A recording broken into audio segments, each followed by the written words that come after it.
Hey, what's up? Welcome into the CHGO Bears Podcast presented by PointsBet. Use code CHGO to live your bet life and earn up to $2,000 in free bets. What's going on, Bears fans? Adam Hoge, Nicholas Moreano with you. Bears minicamp is over. The sign behind Nick says vacation time. For you. Yes. Yeah, it's about time. For you. Vacation time, back in the sun, though. So right back into warm weather, being in Punta Cana next week. So we ended on a we ended minicamp. Thursday was a quicker one, too. So I appreciate that. Yeah, it was because it was actually cooler today, but weirdly felt hotter almost out there. I think because there was less of a breeze. But now I'm feeling a breeze, so I don't know. There's just they're blocking the wind there. I'm not sure. Who knows? There was a portion when the special teams were going up and kind of doing their thing. I actually went off into the shade where they kept the water bottles at there, Adam. And then Kevin Fishman's like, veteran move, Nick. You know, you have your colleague Adam Hoge out there. You know, he's going to watch all the special teams, so you can come over here, cool off. I'm like, that's exactly what I was thinking. Yep. So, veteran moves. Yeah, I pay attention to the special teams, so you don't have to. There you go. What's up, everyone? Welcome in. Quicker day at Bears minicamp today. Everyone was wearing number 41, which was a very cool gesture in honor of Brian Piccolo, and made it very hard for us to analyze what was going on in practice because every play was number 41 throwing the ball to number 41. So 41 had a good day, I do have to say. But, it was a great gesture by the Bears and Matt Eberflus. Brian Piccolo's family was out there at practice today, and they had the whole team wear number 41 jerseys. And that part of it was cool. And you could tell that it hit home with some of the players. Eberflus Jones Jr. was one of the guys that talked about it afterwards. So as hard as it was to watch and consume practice, it was worth it because it was a very cool thing that the Bears did. Yeah, and today, 52 years ago today, Brian Piccolo passed, and that's why the Bears were honoring him with all wearing 41. And it was like, so we got told that there would be a different uniform today, and I'm like, oh, maybe I didn't know what to expect. But when I went out there to take a picture, I'm like, oh, and then, yeah, it did make it difficult. Like, honestly, Nathan Peterman and Trevor Siemian wear 15 and 14 usually, and they're kind of hard to distinguish when you're watching them, just on a regular day. Today, it's like, I know the twos are up, so it's Siemian, but man, if I didn't know that, then they're essentially the same person. There was even a nice play that Darnell Mooney made in the back of the end zone. Yeah. That I had to be like, who is that? And then I kind of it was actually the shorts that I recognized. And I was like, okay, that was Mooney. And it was I don't know, maybe even you call it a risky throw by Justin Fields into traffic into the back of the end zone, but he connected with Darnell Mooney. And it's, for all this conversation about can Darnell Mooney be a number one wide receiver, that was a number one type play. Yeah, it was in traffic. He had to kind of go up and get it. And, I distinguished him because I think he wore the sleeveless hoodies that they wear. And anybody who does that in this weather, like you're a little crazy. But that's how I knew, like, okay, that's Darnell Mooney. I'll remember that. But, yeah, that was a hell of a play that he made. Yeah. The one guy that there was no question that I knew who he was Chase Allen, the rookie tight end out of Iowa State, because he's got the hair. He's got the flow. He is a player, though, that could probably qualify for Bear or not a Bear. Yeah, which was hard to play today with the numbers all being 41. Yeah. Honestly, Eberflus Jones Jr. also stood out. So when we were watching, especially, I'm like, I know that's Eberflus, and you can easily tell Justin Fields, even with the 41, the orange 41. But there were some wide receivers like, ooh, you can be 1, 2, 3, X, Y, Z. I don't know. So it did make it a little tough, but kept us on our toes, I would say. I would I kind of regretted not asking Matt Eberflus after practice how hard it was going to be to evaluate the tape today. Honestly, like, oh, was that you? And no, I didn't screw up on that play.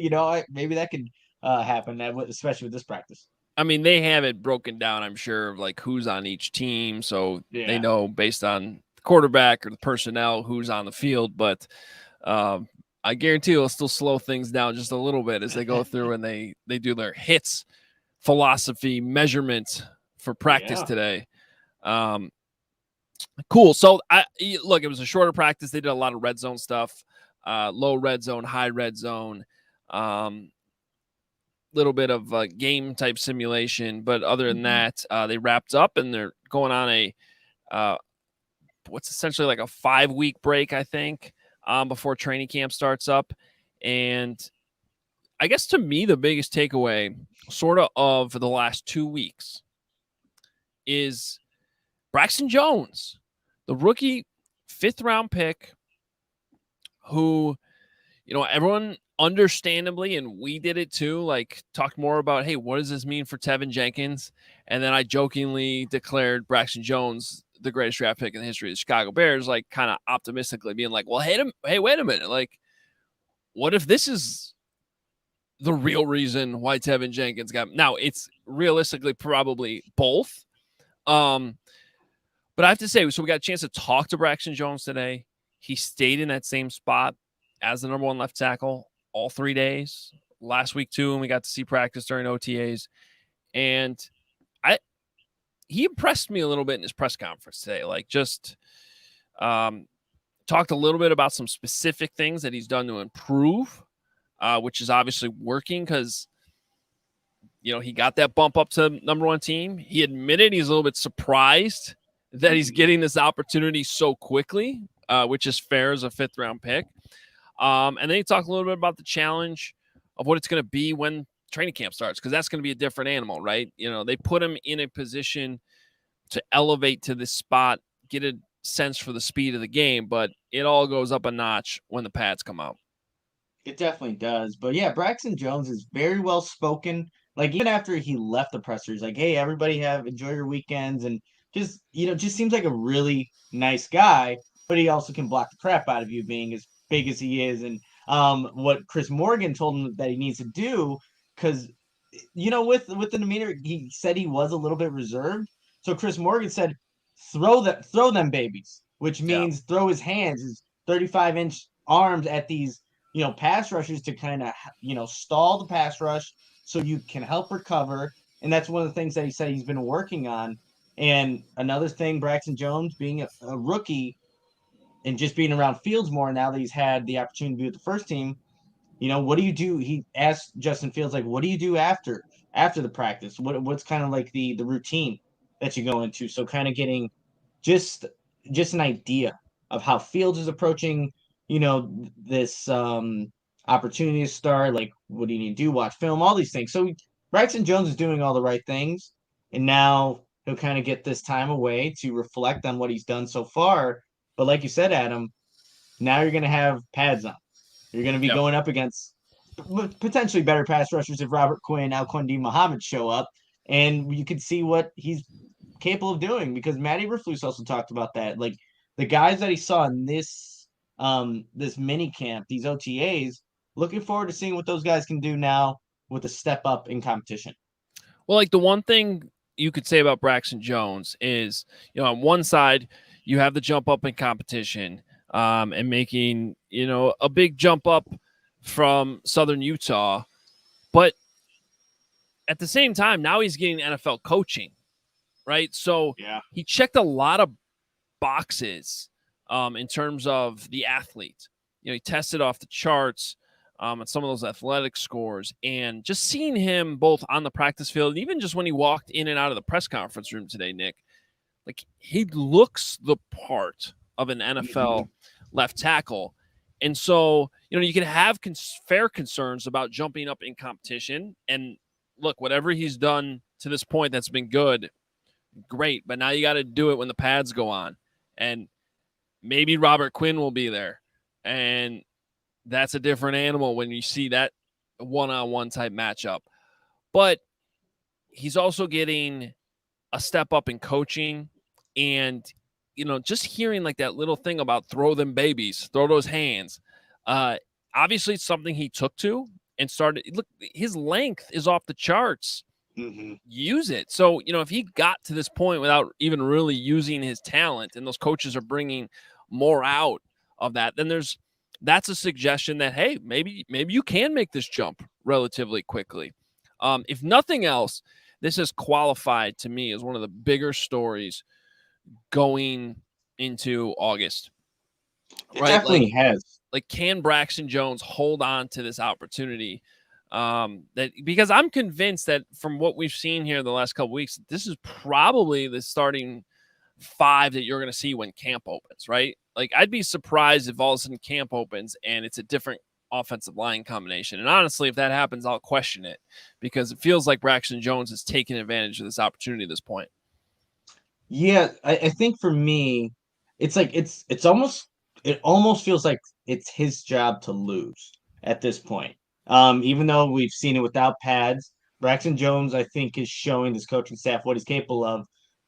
Now that he does have this NFL coaching, but I think Tevin Jenkins will actually be the starting right tackle when we open up training camp. I know they said they had the 6 days of evaluation with this combination, and then the previous was with Tevin Jenkins, but I'm gonna go out on a limb. You say it's gonna be Borum that starts training camp.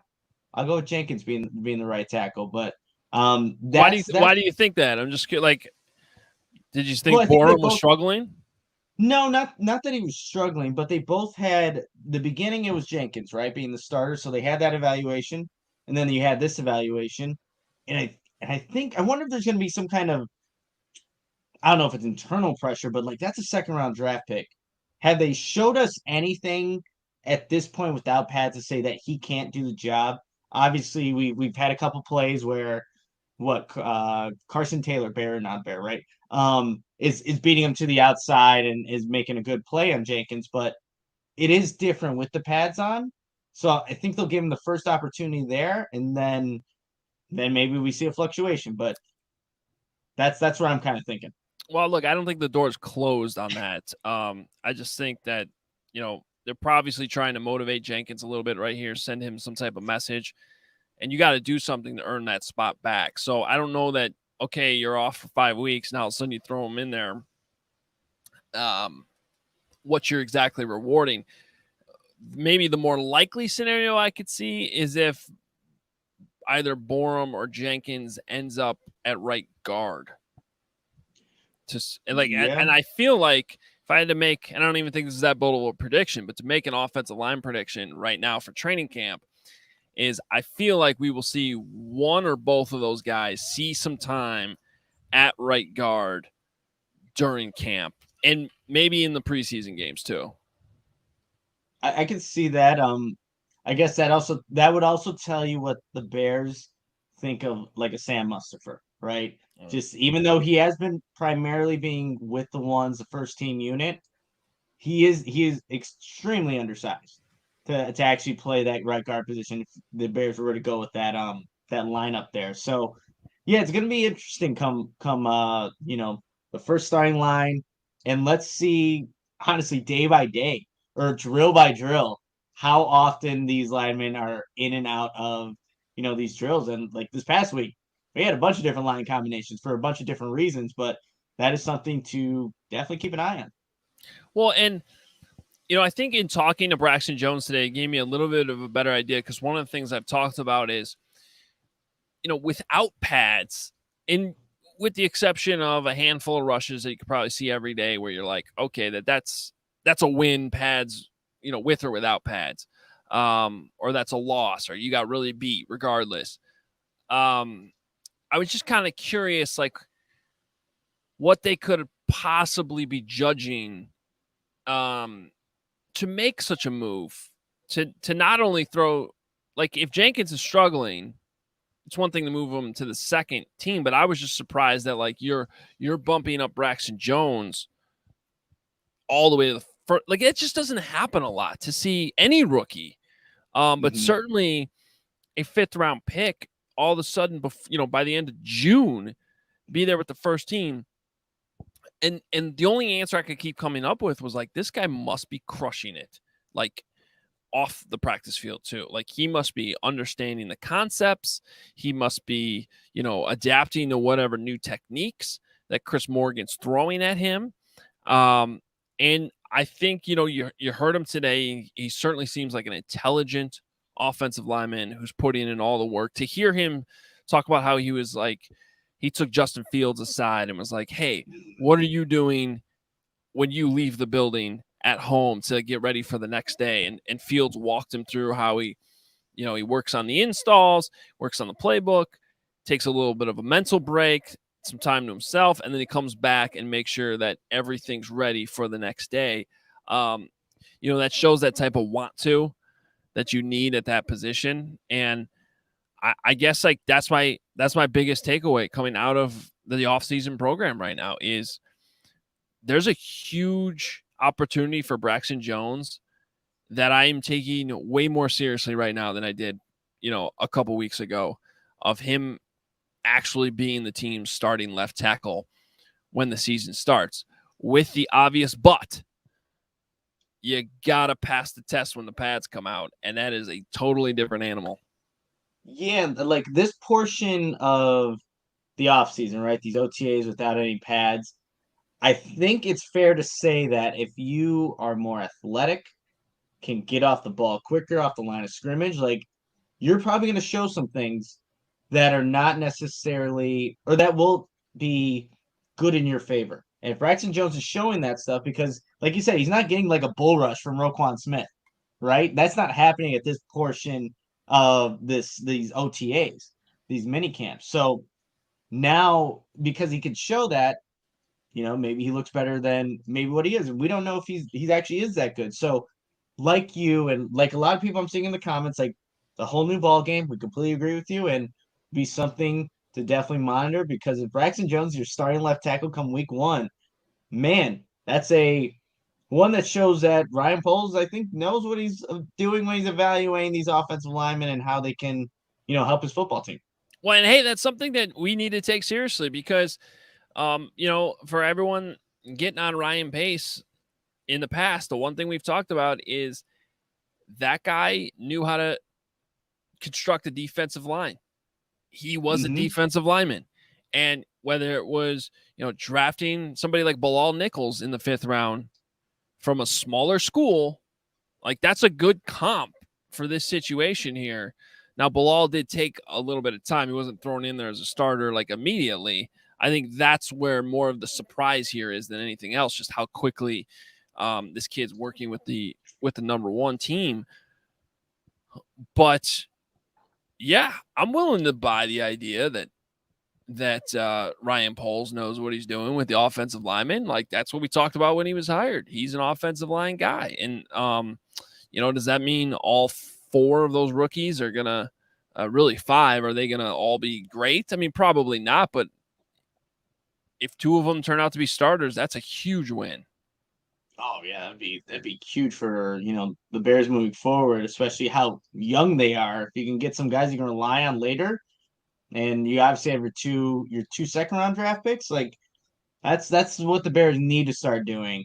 And if it can start on the offensive line because Ryan Poles has that background, good for the Bears. And I agree with that point there. The comment from Mule on our screen right now. I love Eberflus's style. He doesn't base his lineup on veterans or high draft choice, earn the job or sit. And that is kind of a luxury the Bears have right now with this new, overturned roster and so many new faces. Makes it a little bit easier to do that. But yeah, it's like whoever's earning the playing time, you're going to get it. And I totally agree with that. I like that.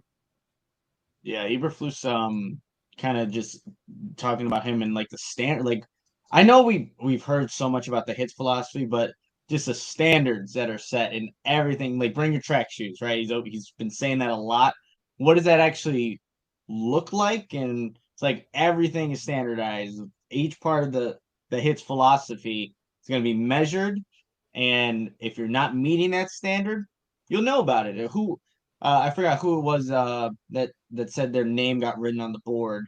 And it's like you don't want to be that player that gets their name written on the board for whatever reason it could be. So like I think a lot. Oh man, I like back in grade school and they write your name Like on the yeah, top, like on that board right top there, corner like of the chalkboard. Be like, these are the like oh guys in trouble. crap. You get blasted in front of your whole class. Exactly. Someone Joseph in here, no loafs. Yeah, I think, and players will have less loafs if they are able to take care of their body in the off season or this 5 week period, because he said training camp is not where you get in shape. You come in shape to training camp, and then we'll kind of go from there. I wonder, how seriously players are going to take that, because obviously you have this time to do what you want.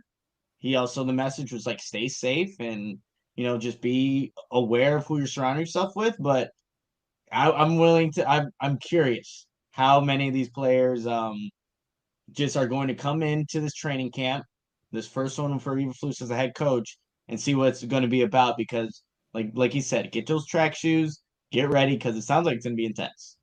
Yeah, I have a few more thoughts on that exact thing here in a moment. But first, need to tell you the best way to support CHGO is to download the PointsBet app. Use code CHGO when you sign up. And if you do that right now, you'll get 2 risk-free bets up to $2,000. But that's not it. If you make a $50 or more first-time deposit, you'll receive a free CHGO membership, which unlocks all of our web content.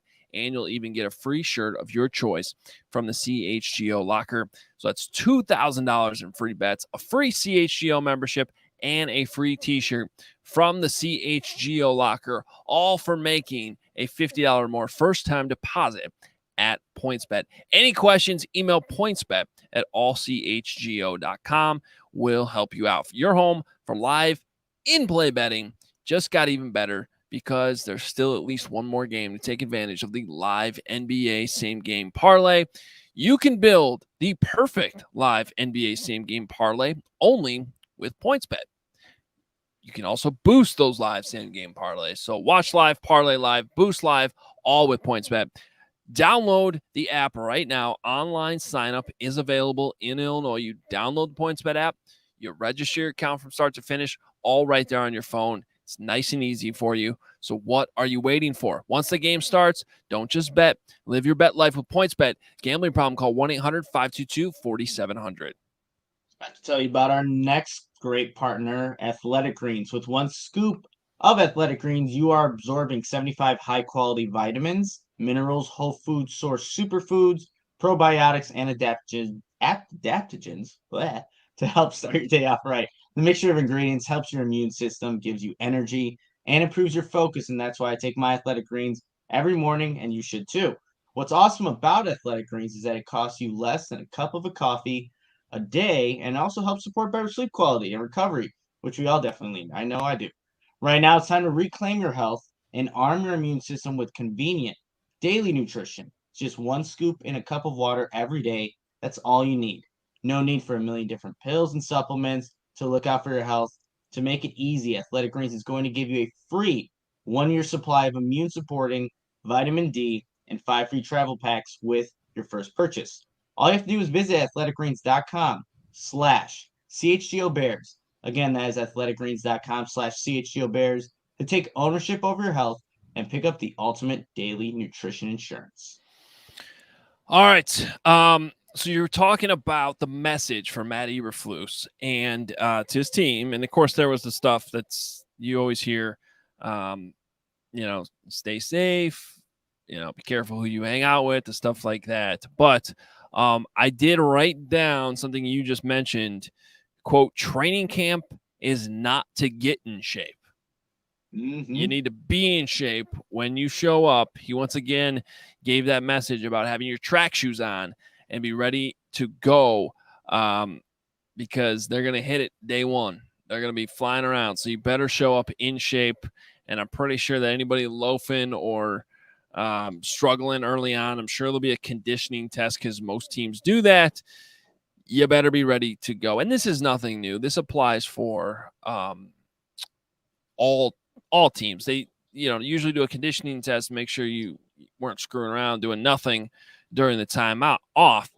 But I do think a big difference is if Matt Eberflus and this new coaching staff follows through with everything they've been preaching about the hits philosophy and the intensity of which they're going to play and practice, that is going to add up during training camp. It's going to make the totality of training camp harder than, what most of these players are used to, whether that's at the college level because they're rookies, whether that's just Bears, the few amount of Bears that are actually returning on this roster, and what they just went through under Matt Nagy. Quite frankly, actually, I almost wonder if some of these rookies might be best prepared for it, because these days college training camps are almost tougher, Yeah, for sure. They might be just fine with it. I just think that a couple things on this front that I'll be watching closely is you can usually get through the offseason program without too many injuries. As soon as those pads go on, all of a sudden it's like those trainers out there and get a lot busier. They are working. So I think this is a good philosophy to have. I think guys will be in shape. I think the tougher they can make it, the more prepared the Bears will be for the season. But I will certainly be curious to see how the injury front works in August and how that's handled, because you just don't want to see key guys get injured before the season even starts. Yeah, and that will be the interesting thing, Adam, because there is going to be an intensity to practice. Probably going to be a lot of these hot days that we've seen in these past 3 days. And if the injuries pile up, what does this coaching set are adjustments going to be made to the intensity of practice, how they practice? Who knows? Hopefully that's not the case in the Bears, where injuries are happening due to the intensity and what Eberflus is expecting. But yeah, like you said, nothing new. I know Darius Leonard has commented on how intense these practices are. It's harder than games. It's harder than everything he's ever done. I know he said that before openly. So for anybody that's not familiar, or this will be the first year for a lot of these guys, it's like we're gonna see it. We're gonna see in the practices, and we kind of got glimpses, right? Things were fast paced. Yes, they're in these hot days. They take water breaks and things like that. There were shorter practices, but it's gonna be exactly what he wants to do. And look, the Bears they got their practice taken away because of how they were practicing before, right? So they're already taken true to it, and I'm curious to see what it all ends up looking like with pads, though. Yeah, and we're at that point. So that's the fun thing. Fortunately, we got to wait a little bit before training camp starts to get going. But I do think that on a daily basis, it's going to be an interesting training camp to cover. Not only because of the style I think that we're going to be watching, but also the amount of jobs that are open. Like multiple spots on the offensive line. I mean, really, 3 of the 5 jobs are pretty open. Just on the offensive line, the receivers, other than Darnell Mooney, feel like a complete toss-up. Obviously, David Montgomery is going to be starting running back, but beyond that, I mean, which running backs get worked in there, and then we'll be able to watch the run game more. We'll get a better idea of the full scheme, too, once the pads come on, and they can actually have more intense and meaningful run periods of practice as well, because like Eberflus said the other day, this really has kind of felt like a passing academy for much of the offseason.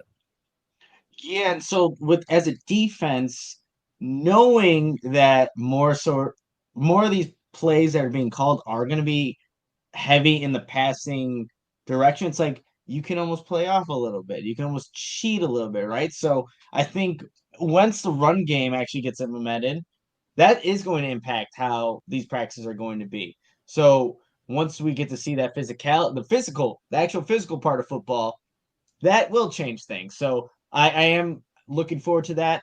I'm looking forward to still watching those nickel cornerbacks and seeing who's there. Like right now, Thomas Graham Jr.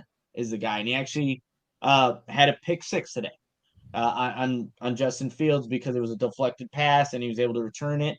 The only reason I knew that was him, Adam, is because he wears like this. I don't know why everyone has like these speed helmets now, but I can just tell like, okay, that's Thomas Graham, not the biggest guy, got the speed helmet, pick 6. But like he's fighting for a job. And that's a very important position in Matt Eberflus' defense. So really looking forward to continuing to watch that battle. But I know when we talked to James Rowe and some of the defensive assistants about a month ago now, it feels like there wasn't a front runner. I wonder if there is one now with 27 getting some of those reps. We'll have to wait and see. He does seem to be sort of the leader in the clubhouse. And that's another example of, even though he's not a rookie anymore, the new coaching staff not being afraid to play these guys, because there could have been a better example of a player who the last coaching staff was afraid to play, apparently, right? Then Thomas Graham Jr., because they waited so long. Then he had a great game. And I actually sort of was willing to not defend that, how long it took him to play, but like understand that, hey, maybe his time on the practice squad actually made a big difference and was the reason. But then they didn't play him after that, really. It was like, what? No. Like, yeah. So that was the confusing part there. So it's good to see this coaching staff, at least in my opinion, not be afraid to play young guys. And then what I just hope continues is, if they play well, if they practice well, keep them in there, keep them going, and they're going to make mistakes eventually. But, I think that they're going to be willing to live with some of these mistakes. I think we should play a game right now. Ooh, I like you may have heard of it. We debuted it yesterday. It's called Bear or Not a Bear. And I got one for you. You got to put your roster away, though, if it's open. Okay? All right. I got them away. They're behind. I don't know if you can see this, Adam, but I'm throwing them. Okay. And our listeners can play along, too. CJ Avery. Bear or not a bear? CJ Avery. Crap. I know there's an AJ. There's AJ Thomas, which that is a bear. CJ Avery. Oh, damn. I should know. I'm going to say that's a bear. That's a bear, Adam. Yeah, but you're totally guessing. He is a bear. What? He is a bear, but you made it very clear in your answer that you were not aware of the fact that he was a bear. I was just making sure that you knew he was a bear. I did not know. I did not know that until I looked down at my roster right before we played Bear or Not a Bear and picked out the one name I couldn't figure out. CJ Avery, linebacker, 6 feet, 230, rookie out of Louisville, undrafted free agent, CJ Avery. So now you know. Oh, look at this in the comments too. We have bear. Okay, so we're getting a fluctuation there. I should have probably let it. I probably should have strung it out a little bit longer so our listeners could have played. But we're gonna have plenty more opportunities over the next 5 weeks. Like a punter's name. Yes, Devin says that sounds like a punter's name. That would be Trenton Gill, punter. Yes, the only punter, right? The only punter. That is. No, they cut the other guy. Mm-hmm. So one punter, which I believe was Ryan. This was a fun thing I could never remember. Was Ryan Willis the punter or the quarterback?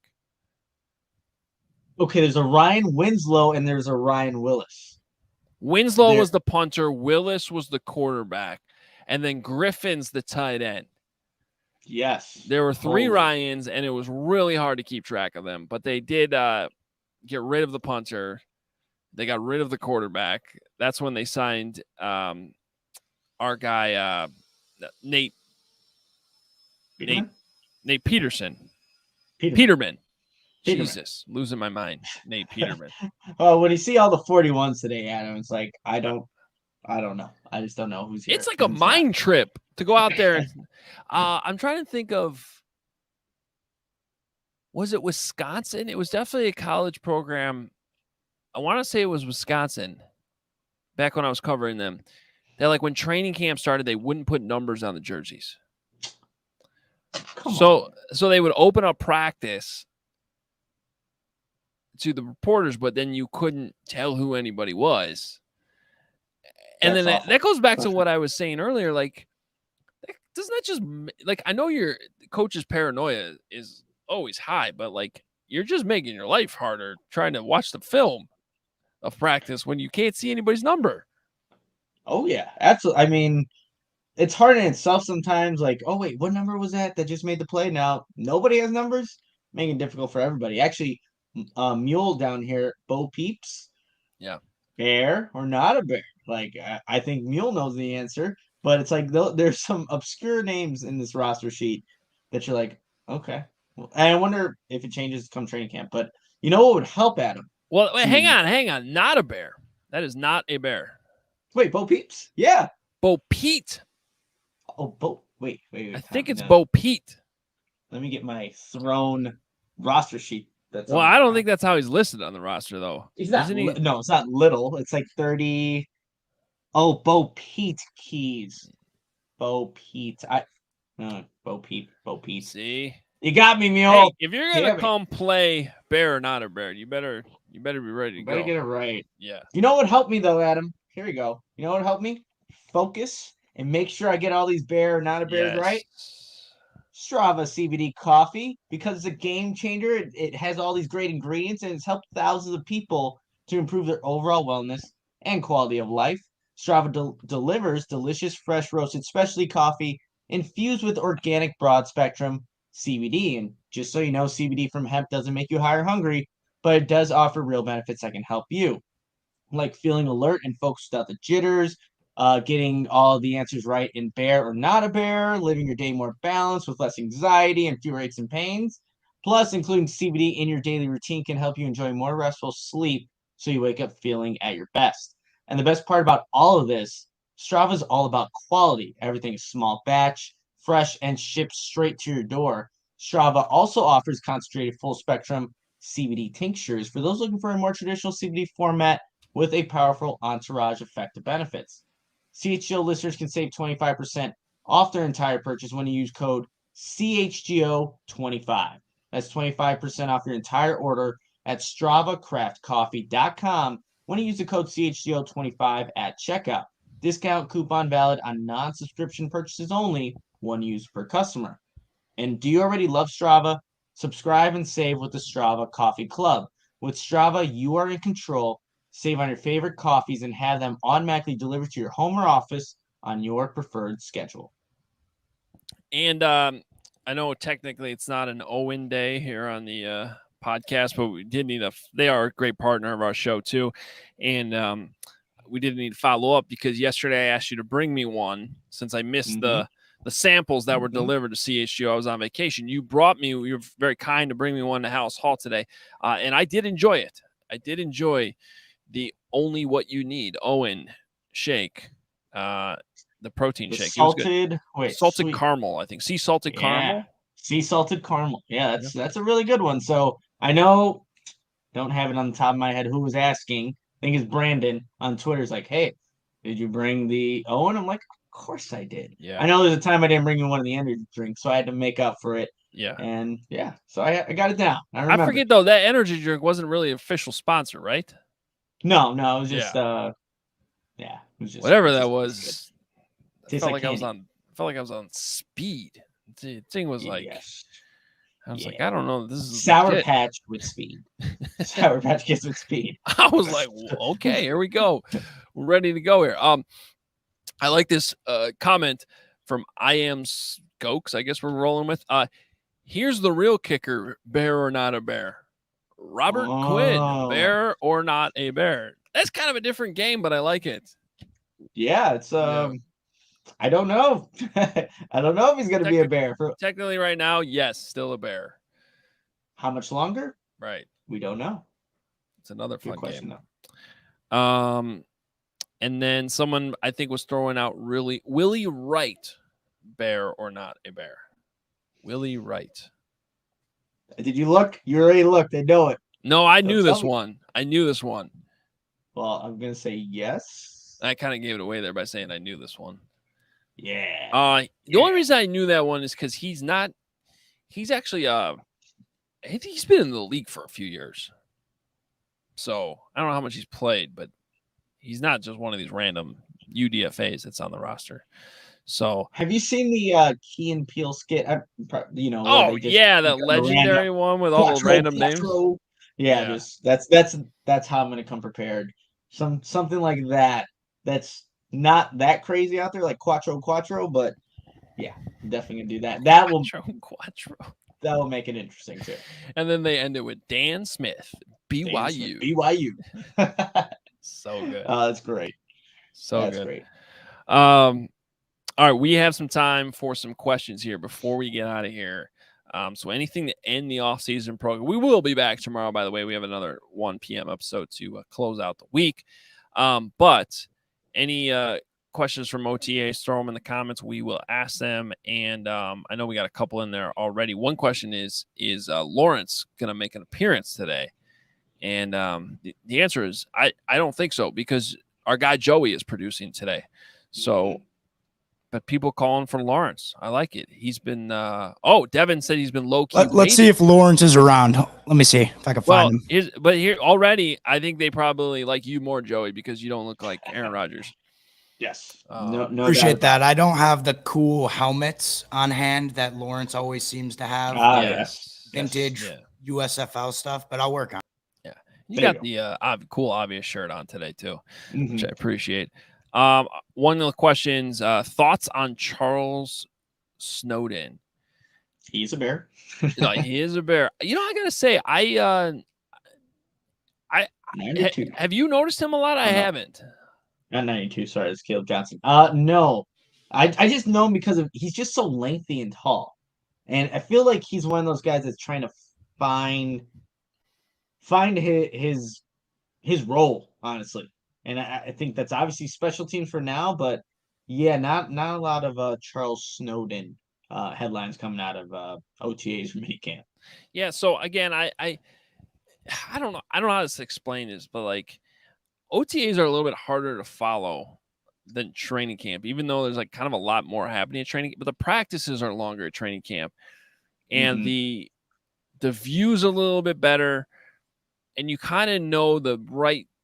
Like the drills and OTAs always are changing, and that same thing in training camp, but you kind of know like there's going to be a one-on-one pass rush period in training camp every day the pads are on, and like you know where to be to watch those.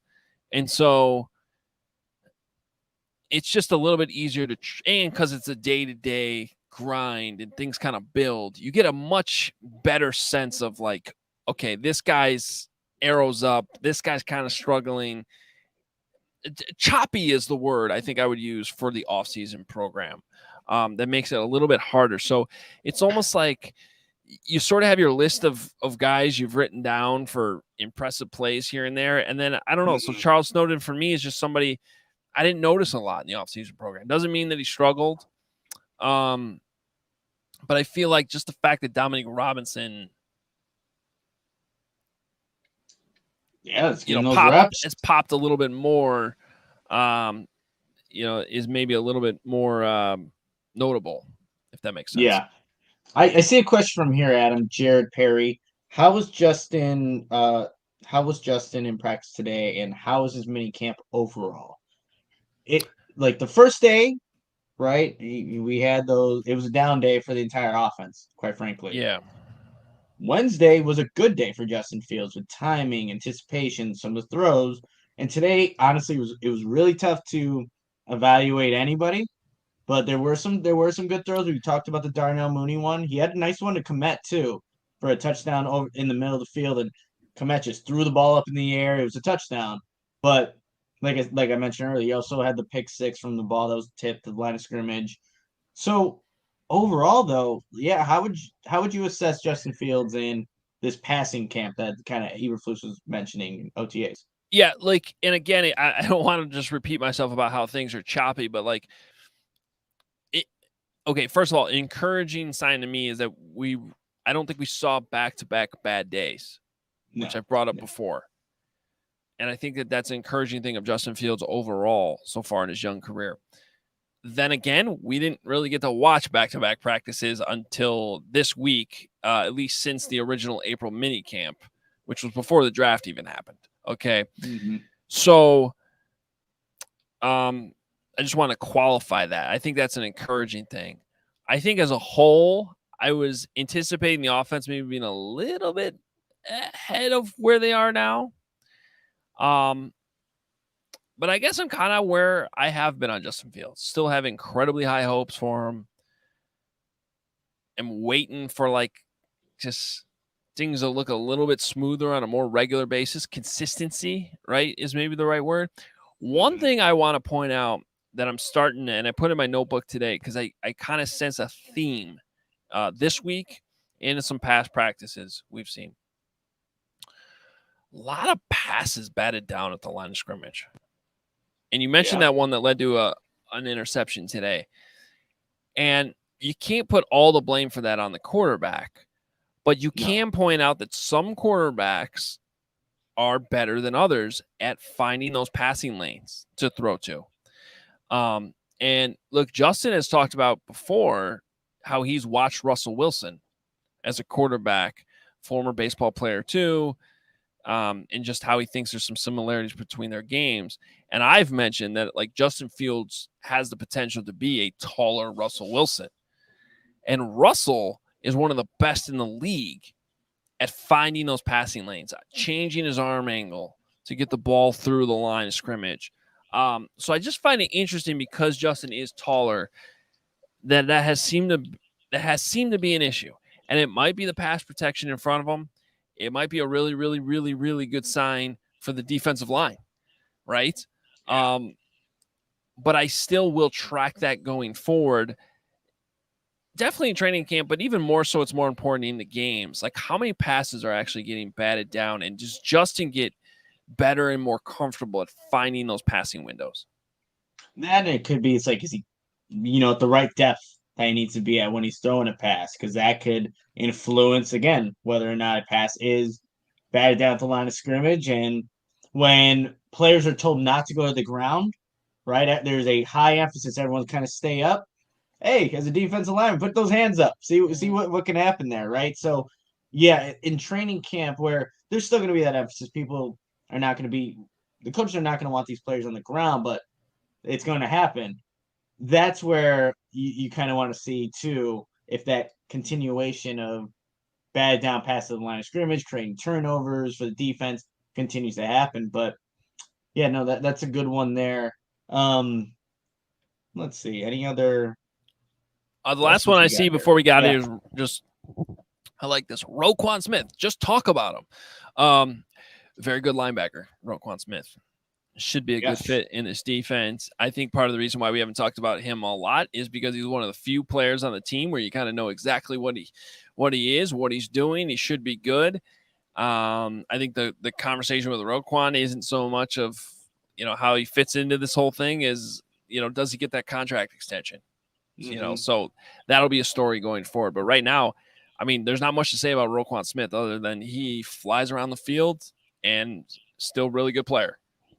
And Eberflus talked about him he's one of the building blocks for his defense, right?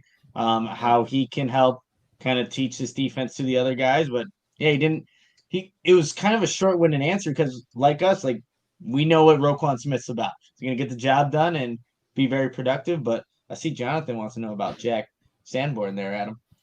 Yeah, Jack seemed to miss some time in OTAs a little bit, but he was back out there this week, and I didn't necessarily notice anything significant out of him this week other than I still think he is a guy that has a very, very, very good chance of making the 53 because I think he'll instantly be a good special teamer and could push for that Sam linebacker spot as well. And I think to me that's going to be between him and Matthew Adams most likely. Yeah, and I see this too real quickly. Ben's place. What is wrong with our first pick, Kyler Gordon? He hasn't practiced the last 3 days, if I'm not mistaken. Yeah, he wasn't practicing last week either. So I don't know. He's got 5 weeks. Yeah, and we'll see. But I'm not going to jump to any conclusions yet on Kyler Gordon. But yeah, so Ben's place, not too much of an update on what his status is, but Eberflus didn't seem too concerned about it when he was asked about Kyler Gordon. So I guess we got to take his word for it as it is, and we'll see what happens come training camp. Yeah.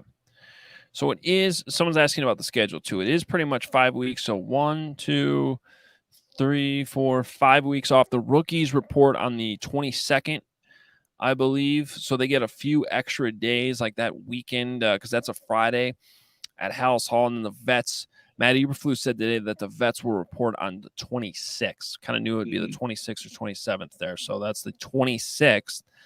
And we'll see when they said they'd give us the practice schedule next week. But between then and now, because we won't be allowed in there, I don't think, when the rookies are. We haven't in the past. So it's, between now and July 26th, most likely, there's not going to be much. There's not going to be any practices. Not going to be any availability. It's going to be quiet. And we are still going to be here doing shows for you to talk about your Bears. So plenty more time to ask and answer questions. Trust me, we'll probably do this a lot. Throughout the next couple. We're going to start to preview the schedule and a lot more players. We'll bring back the grades that we have been doing. We took a break from that the last 3 days because of minicamp. But again, tomorrow we'll have another player grade. So I got a lot more for you as we continue to break down this roster. We'll continue to play Bear or Not a Bear too, so we can all learn the roster together. That way, when training camp comes, we can get that. What we should be doing, what you and I should be doing, the fans probably don't need to worry about this as much, but just make sure as we do Bear or Not a Bear, like we should know that CJ Avery, right, has Chris Conti's old number 47. Yep. And make that kind of number name association drilled in our head so that when camp comes, we're not just constantly looking at the roster because it's wasted time. We don't have time for that in training camp. There's too many plays, there's too many reps, there's too much to see. Got to have your head on a swivel. Your hand. Yep, exactly. All right, we're out of here. Follow us on Twitter. I'm at Adam Hoge. He's at Nicholas Moreano. Follow CHGO at CHGO_sports_Bears_ pretty much any team. That's all there for you. We have a lot of accounts for you, and we appreciate you jumping on the bandwagon. Check out those memberships at allchgo.com. Get Nick's practice report. I will have a Bears Things column up for you by the end of the week to kind of wrap this whole thing up, and we'll have that for you at allchgo.com. Back tomorrow, 1:00. We'll talk to you then.